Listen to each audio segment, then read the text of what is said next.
Drew Saunders here with Dynafit, here to show you the new BEAST 16 binding. It's the first frameless 16 DIN binding, so a binding on the Dynafit tech system that reaches a max DIN of 16, so kind of the next generation in free ride backcountry bindings. So in terms of uphill and downhill performance, you're going to step in similar to the current Dynafit binding. What's different about it is you're going to pull this toe lever down. This is what locks out the toe for touring mode. To get to touring mode at the heel, you're going to push this down with your pole and then step on it with your boot, and you're in your first climbing aid. So it's about 5-degree angle, which we find to be a really sweet spot in terms of not needing to change from one climbing aid to another.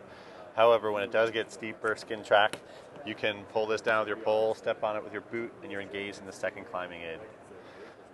To go the opposite direction, just flick this with your pole. You're going to unlock the toe so that you then have releasability. And then you're going to step back with the heel. When I step back, you'll notice the boot has a different insert system than past Dynafit boots. That helps for the step in. When you step in, what's going to happen is the heel unit travels backwards, clears the back of the boot, and then the inserts come forward. Let me show you another binding. What's unique about this, our bindings in terms of the evolution of them, is we've changed the shape of this pin, these two pins right here, so you have greater surface area. The pins can now travel in two directions, up as well as out, which you can see here, as opposed to past Dynafit bindings where the pins just travel laterally, side to side. So that actually allows for greater elasticity. Another thing that gives greater elasticity is rotation at the toe. So there's up to 12 degrees of rotation at the toe while still staying in at the heel unit. So there's a couple of the things that we needed to do to achieve a 16 DIN release with this binding system. So the binding itself will be, a pair will be 4 pounds 2 ounces, which is a pound or more weight savings over the comparable bindings that are in the market in terms of 16 DIN alpine touring bindings.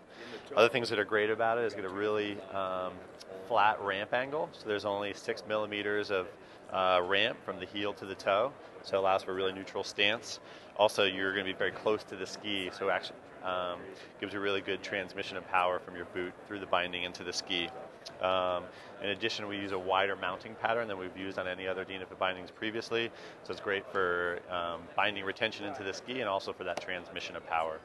So again, we're super psyched about this binding. It was developed in concert with Eric Hjorfeifson, or Hoji, who's one of our sponsored athletes and works very actively with our binding engineer.